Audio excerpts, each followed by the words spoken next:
So ఇలా చూడండి, కంప్లీట్‌గా టిక్ టాక్ క్లిప్ అనేది మారిపోయింది. ఎంత మంచిగా అనిపిస్తుందో. నార్మల్ టిక్ టాక్ క్లిప్ అనేది కంప్లీట్‌గా పార్టీ వేర్ టిక్ టాక్ క్లిప్‌గా చేంజ్ అయిపోయిందనమాట. చూసారంటే నెక్స్ట్ ఇంకోటి కూడా చేసి చూపిస్తాను, సేమ్ ఇలాంటిదే.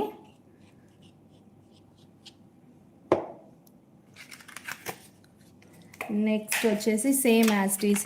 దీనికి మొత్తం మనకు పింక్ స్టోన్స్ వచ్చేసి ఇటు సైడ్ 6, ఇటు సైడ్ 6 అండ్ సర్కిల్ స్టోన్స్ వచ్చేసి పైన 4, కింద 6, 10 సర్కిల్ స్టోన్స్ పట్టాయి.